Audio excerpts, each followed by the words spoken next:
Hello students, आपका मेरे channel विकास education point पर स्वागत है। विद्यार्थियों, आज मैं आपको शिक्षा निदेशालय राष्ट्रीय राजधानी क्षेत्र दिल्ली द्वारा दी जाने वाली क्लास 8th के सामाजिक विज्ञान विषय से इतिहास से कार्यपत्रक की वर्कशीट 34 का अध्ययन करेंगे। विद्यार्थियों, यह कार्यपत्रक 15 फरवरी 2021 की है। आइए अध्ययन करते हैं। आज का हमारा टॉपिक है राष्ट्रीय आंदोलन का संगठन 1870 से के दशक से 1947 तक। बच्चों, आइए देखते हैं। आज का हमारा पहला टॉपिक जो है इसमें सविनय अवज्ञा आंदोलन की ओर।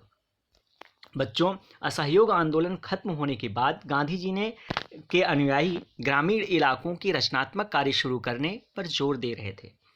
चित्तरंजन दास और मोतीलाल नेहरू जैसे अन्य नेताओं की दलील थी कि पार्टी को परिषद चुनाव में हिस्सा लेना चाहिए और परिषदों के माध्यम से सरकारी नीतियों को प्रभावित करना चाहिए।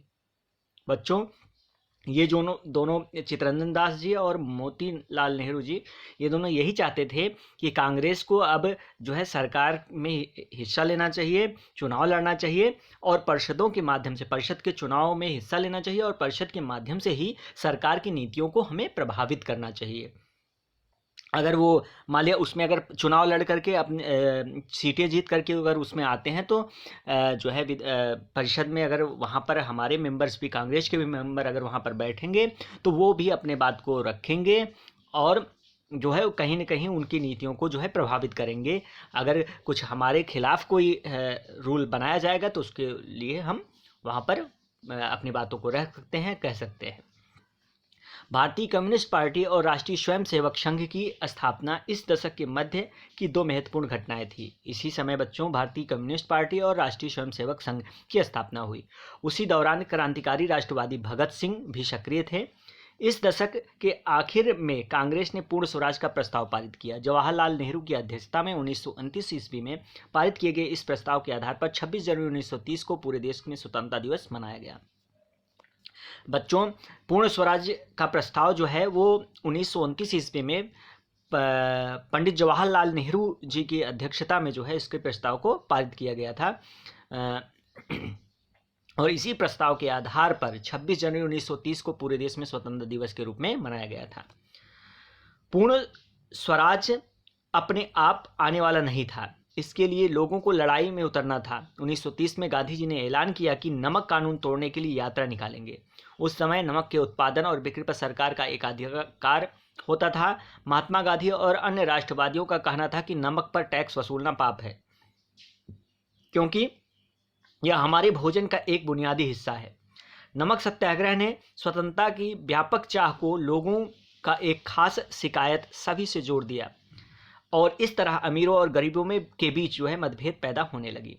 ठीक है बच्चों, क्या है कि जब ये नमक सत्याग्रह किया गया तो जो है नमक सत्याग्रह में स्वतंत्रता का व्यापक चाह लोगों में खास शिकायत से जोड़ दिया था और इस तरह अमीरों और गरीबों में मतभेद पैदा नहीं होने दिया। तो इससे क्या होता है बच्चों, जब इस प्रकार से सबको जब उसमें जोड़ लिया इन्होंने, गांधी जी ने, तो इससे अमीरों और गरीबों के बीच मतभेद नहीं हो पाया, पैदा नहीं होने दिया। ठीक है, उसके बाद देखते हैं बच्चों दांडी मार्च। तो बच्चों, गांधी जी और उनके अनुयायी साबरमती से 240 किलोमीटर दूर दांडी तक पैदल चल करके गया और वहां उन्होंने तट पर बिखरा नमक इकट्ठा करते हुए नमक कानून का सार्वजनिक रूप से उल्लंघन किया। उन्होंने पानी उबालकर भी नमक बनाया। इस आंदोलन में किसानों, आदिवासियों और महिलाओं ने बड़े हिस्सा में भाग लिया। नमक के मुद्दे पर एक व्यावसायिक संघ ने पत्र प्रकाशित किया। सरकार ने शांतिपूर्वक सत्याग्रह आंदोलन को बर्बरतापूर्वक कुचलने का प्रयास किया। हजारों क्रांतिकारियों को जेल में डाल दिया गया। भारतीय जनता के साझा संघर्ष के चलते आखिरकार 1935 ईस्वी में गवर्नमेंट ऑफ इंडिया एक्ट के में प्रांतीय स्वायत्तता का प्रावधान किया गया। सरकार ने ऐलान किया कि 1937 ईस्वी में प्रांतीय विधायिकाओं के लिए चुनाव कराए जाएंगे। इस चुनाव के परिणाम आने पर 11 में से 7 प्रांतों में कांग्रेस की सरकार बनी। प्रांतीय स्तर पर 2 साल में कांग्रेसी शासन के बाद सितंबर 1939 ईस्वी में दूसरा विश्व युद्ध छिड़ गया। हिटलर के प्रति आलोचनात्मक रवैये के कारण कांग्रेस के नेता ब्रिटेन के युद्ध प्रयासों में मदद देने के लिए तैयार थे। इसके बदले में वे चाहते थे कि युद्ध के बाद भारत को स्वतंत्र कर दिया जाए। अंग्रेजों ने यह बात नहीं मानी, कांग्रेस सरकार ने विरोध में इस्तीफा दे दिया था। तो बच्चों यह था आज का हमारा कार्यपत्रक। बच्चों आइए अब इस पर आधारित कुछ प्रश्न हैं, इन प्रश्नों के उत्तर करते हैं। तो पहला प्रश्न है बच्चों, कांग्रेस के नेता चुनाव में भाग लेना क्यों चाहते थे? तो इसका आंसर हम इस प्रकार से करेंगे बच्चों, कांग्रेस के कुछ नेता चुनाव में भाग लेना चाहते थे। चित्तरंजन दास और मोतीलाल नेहरू जैसे अन्य नेताओं की दलील थी कि पार्टी को परिषद चुनाव में हिस्सा लेना चाहिए और परिषदों के माध्यम से सरकारी नीतियों को प्रभावित करना चाहिए। तो बच्चों यहाँ पर बड़ी उपमांत्रा नहीं होगा, चुनाव में छोटी उपमांत्रा होता है, यहाँ पर ऐसे लिखते हैं, चुनाव ऐसे लिखा जाता है, ठीक है। तो इसको यहाँ पर सही करके लिख लीजिएगा और यहाँ पर ये नहीं होगा, ठीक। चलिए नेक्स्ट, इसका आंसर फिर से समझ लेते हैं बच्चों। कांग्रेस के कुछ नेता चुनाव में भाग लेना चाहते थे। चित्तरंजन दास और मोतीलाल नेहरू जैसे अन्य नेताओं की दलील थी कि पार्टी को परिषद चुनाव में हिस्सा लेना चाहिए और परिषदों के माध्यम से सरकारी नीतियों को प्रभावित करना चाहिए। तो इस प्रकार से पहले प्रश्न का आंसर करेंगे बच्चों। आइए सेकंड प्रश्न देखते हैं। दूसरा क्वेश्चन, पूर्ण स्वराज का प्रस्ताव कांग्रेस ने कब पारित किया? उस समय कांग्रेस का अध्यक्ष कौन था? तो इसका आंसर करेंगे बच्चों, पूर्ण स्वराज का प्रस्ताव कांग्रेस में 1929 ईस्वी में पारित हुआ और उस समय कांग्रेस के अध्यक्ष पंडित जवाहरलाल नेहरू थे। तो आप इस प्रकार से दूसरे क्वेश्चन का आंसर करेंगे। नेक्स्ट क्वेश्चन है बच्चों, गांधी जी ने ब्रिटिश सरकार से लड़ने के लिए नमक को क्यों चुना? तो इसका आंसर करेंगे बच्चों, महात्मा गांधी व अन्य राष्ट्रवादियों का कहना था कि नमक पर टैक्स वसूलना पाप है, क्योंकि यह हमारे भोजन का एक बुनियादी हिस्सा है। नमक सत्याग्रह ने स्वतंत्रता की व्यापक चाह को लोगों की खास शिकायत सभी से जोड़ दिया और इस तरह अमीरों और गरीबों के बीच मतभेद पैदा नहीं होने दिया, ठीक है।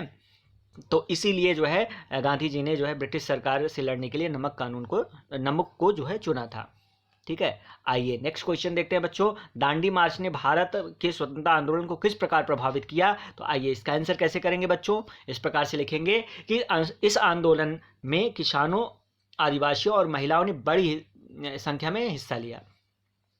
नमक के मुद्दे पर एक व्यावसायिक संघ ने पत्र प्रकाशित किया। सरकार ने शांतिपूर्ण सत्याग्रह आंदोलन को बर्बरतापूर्वक कुचलने का प्रयास किया। हजारों क्रांतिकारियों को जेल में डाल दिया गया। भारतीय जनता के साझा संघर्षों के चलते आखिरकार 1935 ईस्वी के गवर्नमेंट ऑफ इंडिया एक्ट में प्रांतीय स्वायत्तता का प्रावधान किया गया। सरकार ने ऐलान किया कि 1937 ईस्वी में प्रांतीय विधायिकाओं के लिए चुनाव करवाए जाएंगे।